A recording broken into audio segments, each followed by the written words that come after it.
Okay, my name is Dr. Shmuel Shields. I'm here with Chazaq today to do a little talk. Actually, the first topic we're going to do is on the pandemic. And basically, we all know that over the last year or so, we've developed a new vocabulary. Many new words have come in. And I just thought it'd be a good idea to try to use those new words to give us some chizuk and to try to develop a Musa Haskell from those words. Also, the new words that we're using could hopefully shed more meaning on the pandemic that we're in the throes of.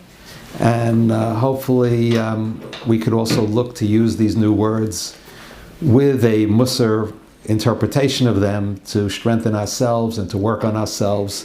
And hopefully we'll all get some good ideas from it. So I wanted to start with COVID-19. COVID-19, we hear the word kavod in there, and it might be a good way to reflect on giving kavod to the 19 brachas of the Amidah. Hashem has a prophecy through Yeshaya, and he says the following: Ba'im bevesi, they come to my house, umispalalim lefanei tefilos hakavuos, and they daven before me, they pray before me fixed tefillas, lo belev sholem, but not wholeheartedly. The Kitzur Shulchan Aruch also says we should direct the thoughts of our heart to recite the brachas for the sake of the Creator, with feeling. That's what the Rebbeinu Shalom wants. He wants us to serve Him with heart, with feeling, not out of habit and not rote. So hopefully when we think of COVID-19, it could be a reminder to give kavod not only to the Shmona Esrei, to the 19 brachas of the Amidah, but to all the brachas that we make. The next word that has become part of our vocabulary in the last year, remote/distant learning. So we could maybe connect that to Kirav Rechokim. We should try to bring Jews close who are distant from the Torah. The Torah is not over the ocean, it's not in Shemayim, it's close to us, and every Jew should be made to feel close to it.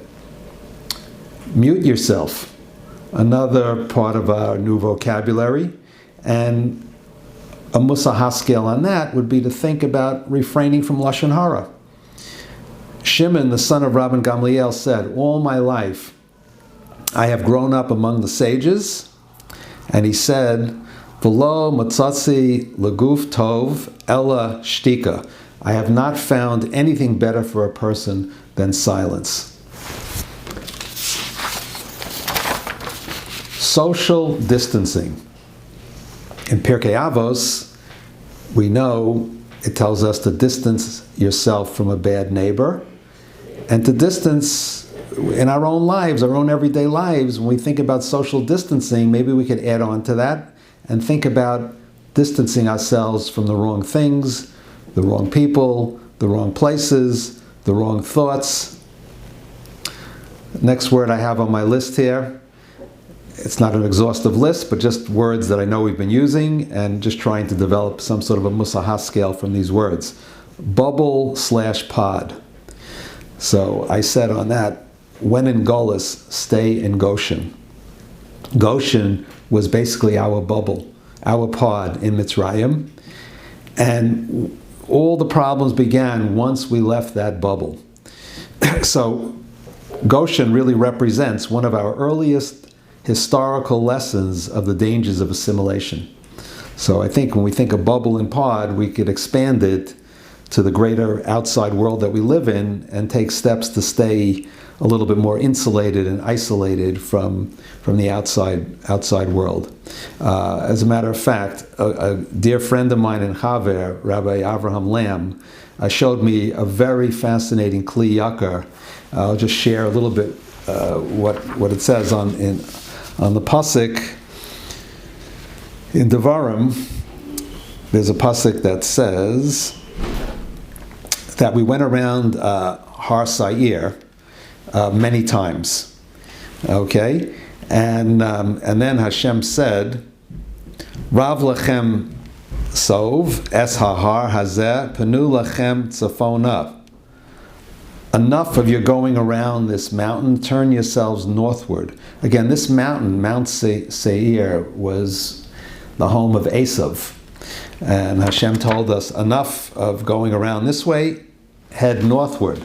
So the Kli Yakar on this basically focuses in on the word tzafon, which means to be hidden or to hide ourselves. So when in Gullus, we should try to hide ourselves from Esav. We have to remember that Esav still has a chip on his shoulders towards us for taking the bracha, and therefore we don't want to flaunt in front of Esav what we have.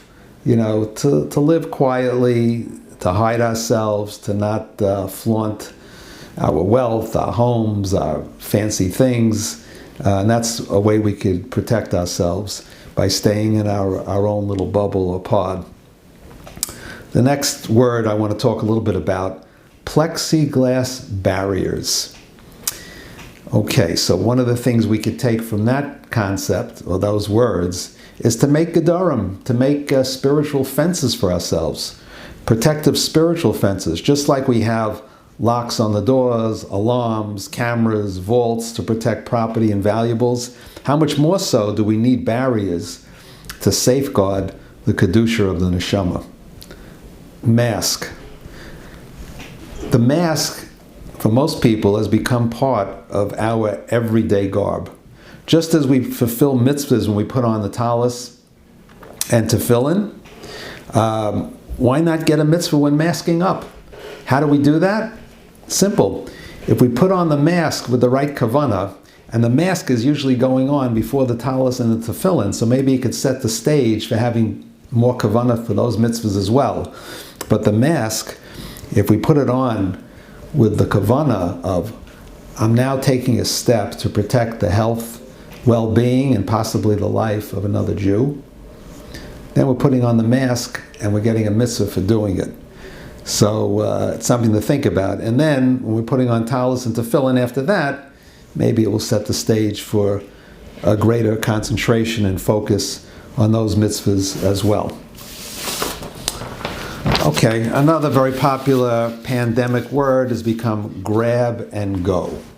So I think we have to reflect when we hear that word, grab and go. It's usually referring to a kiddush where we grab food and go. But what's our tafkid in this world? What should we grab that will really go with us? And those are the mitzvahs. So when we think of grab and go, we're here to grab mitzvahs that will go with us up to the kisei hakavod. I once heard it said that by a levaya, what happens? The person's house and property doesn't move at all with him. It stays stationary. The family members, the close relatives, they go with the niftar or the niftaris, they go up to the kever, but they can't go any further. The mitzvahs, though, are with us, and those come with us all the way up to Shemayim. So basically, we want to grab what will go with us, the mitzvahs, the gemilas chasadim that we have the opportunity to do, the tzedakah that we have the opportunity to give. These are the things that are eternal and that will be with us forever. So grab and go could hopefully make us think of what our tafkid is. Zoom. Zoom is just a reminder to be quick to do mitzvahs.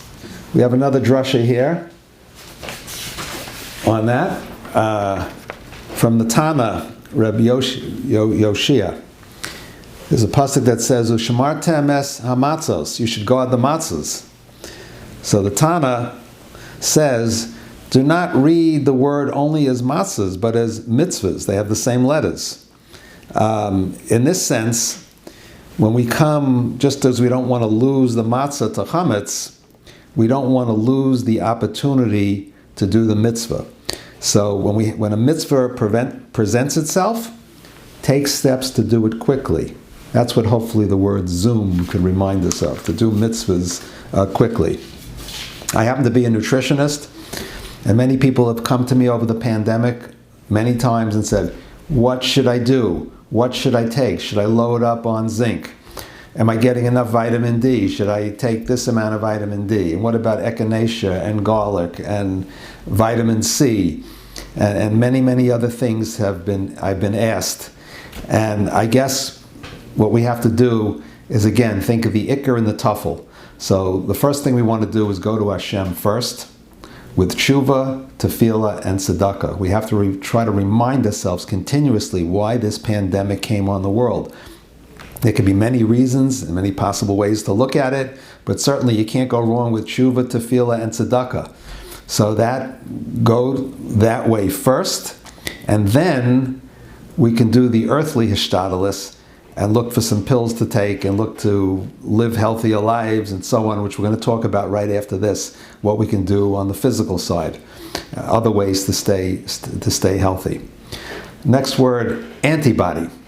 You heard a lot about that over the year. Antibody. A good opportunity to think of bein adam lechavero. Don't be anti-anybody. Give cover to everybody. We know that sinas chinam cost us Hashem's house. Our Beis Hamikdash was destroyed because of sinas chinam. And we also know that davening ends with shalom. The brachas of the Kohanim ends with shalom. Benching ends with shalom. And that's what we need. So antibody could help us reflect on the need not to be anti-anybody and to try to develop better relationships with our friends, with people in our community, family, neighbors, and so on. Okay, quarantine. Quarantine, whether you've had to go into quarantine or not, the word quarantine could hopefully, as a Musa Haskel, make us think about taking a time out every day. We know that when someone got saras, they were basically put into quarantine. They were sent out of the camp. And that daily isolation allowed them to focus on their avera, on doing tshuva. So taking a quarantine every day and doing cheshbon hanefesh could be a great way to reflect on that word and build a Musa Haskel out of it. Herd immunity. We all want herd immunity. Herd immunity hopefully will protect us from transmitting the virus.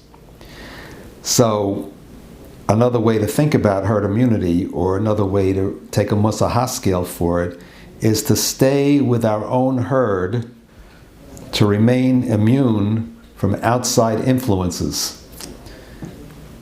And then we have the word mutation. Try to change for the better. The Vilna Gaon tells us the whole purpose of creation was that a person should be given the opportunity to live in this world and to change and to grow and to make themselves into a better human being. So the word mutation, we could think about our obligation to try to mutate into a better human being. And last but not least, Moderna, Pfizer, J&J. Let's think Ein Od Milvado. Many times Hashem wins wars and generals take the credit. And here too, we have to understand the vaccinations that are available are Achastei Hashem. Science can't go further than Hashem wants them to go. And it's only Hashem's Rachmanis that we have these kind of vaccinations today. So we got to reflect when we hear these companies, the names of these companies, just reinforce for yourself. It's really Hashem. Thank you for listening. I hope this was helpful, and I hope we can all take it to heart. We're going to do another presentation now. So I'm going to go right into the other presentation, which is basically on ways to strengthen our immune system. So this is more what I would call the earthly hishtadlus. Our obligation not to sit back and rely on a miracle. We're not supposed to do that. And we know that these vaccinations is one of the way of not sitting back and relying on a miracle. But there are many other things that we can do to boost immunity, and that's probably the most important thing to do. So I'm going to cover 10 tips to better immunity. To start with vitamins and minerals. So the immune system is a complex system, and it does require nutrients to make sure that it's working and functioning optimally. If you do have a bona fide deficiency in a nutrient, whether it's vitamin C, whether it's vitamin D, B6, folate, copper, iron, selenium, zinc, you will have a compromised immune system. Again, it doesn't mean we should rush out and swallow lots of these pills. You have to do things appropriately, and it's probably a good idea to consult with a healthcare professional or a nutritionist or somebody that can guide you on what is sensible. So I'm not going to suggest what to take or what to do here, but I'm just saying nutrients do play a role, especially if there are deficiencies. Eat well. This is a very important, this is probably the most important yesod I can give you. Basically, as much of the nutrients that you could get from foods, the better. I usually tell my patients to look and aim for a Mediterranean type meal plan. The Mediterranean meal plan is made up of whole foods. It's colorful, a lot of colorful fruits and vegetables. It is plant-based. It does consist of whole grains, beans, legumes, nuts, seeds, healthy fats, olives, olive oil, avocado, the fat that's in fish. These are some of the staple foods that are part of the Mediterranean way of eating. Cultured dairy products like yogurt and kefir. And then the animal products are used, but more sparingly, with fish being probably the more dominant animal product. But basically, we're talking about staying away from processed foods, empty calorie foods, sugary foods, refined sugars, and trying to stick with a whole food, colorful, healthy meal plan. One of the best ways to strengthen immunity. Some particular immune boosting foods include some of the followings. Beta-carotene rich foods like sweet potatoes, carrots, squash, pumpkin, cantaloupe. And then there are foods like mushrooms, fish, oats, barley, raw garlic, and active cultures that are either taken as supplements or found in certain fermented foods, yogurt, kefir, and then there are other foods that are not as common or we may not be as familiar with, foods like tempeh, miso, and natto. And I guess if you can find the old-fashioned sauerkraut, the way they used to make it, these also contain some of the healthy bacteria. And then generally trying to increase our intake of colorful fruits and vegetables. Spice it up by adding herbal seasonings to our foods. We can derive some of the benefits that are in different herbal seasonings. Some of them contain antiviral, antimicrobial, anti-inflammatory properties. So things like curry, cinnamon, thyme, oregano, rosemary, ginger, turmeric, garlic, cloves. Just using some of these things in cooking, adding them to the meals, cutting up a raw garlic clove, adding it to your salad or your soup or other things that you're using, trying preferably to use it raw and not overcooking it. Tip number 5, stay hydrated. The immune system requires needs the ability to travel. And if you're dehydrated, the specialized cells of the immune system can't travel as well in the body. So by staying hydrated, you allow the immune system's ability to reach and fight microorganisms. So make water the beverage of choice. Try to include maybe a few cups of green tea for an extra immune boost. Exercise regularly. Moderate physical activity improves immunity. Tip number 7, fresh air and sunshine are both immune boosters. So make sure you get some fresh air, some sunshine. Go out and take a walk every day if you could. Sleep, get more of it. Most of us suffer from a sleep deficit. Less than 6 hours a night can impair immunity and slow the healing process. And tip number 9, psychoimmunology. Positive and hopeful feelings enhance immunity. It's no surprise that 800 years ago, the Rambam taught his fellow physicians to make sure that your patient has a cheerful state of mind, because the Rambam knew that how we think affects how we feel and has implications for health and can take its toll on the human body if we're depressed, negative, and so on. And the last tip I'm going to give you today is to relax. seek out social support, engage in calming activities, and take a walk without your cell phone. Thank you for listening. I hope this was helpful. If there are any questions or comments, you can reach me at 718-544-4036, or you can email me at R as in Robert, M as in Michael, Shields, SHIELDS, 62 @gmail.com.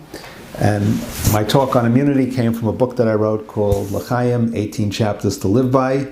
It's a Torah-based book on health and fitness. If anybody's interested, you can contact me at those numbers and email address. And once again, thank you, and have a Kasha v'Sameach.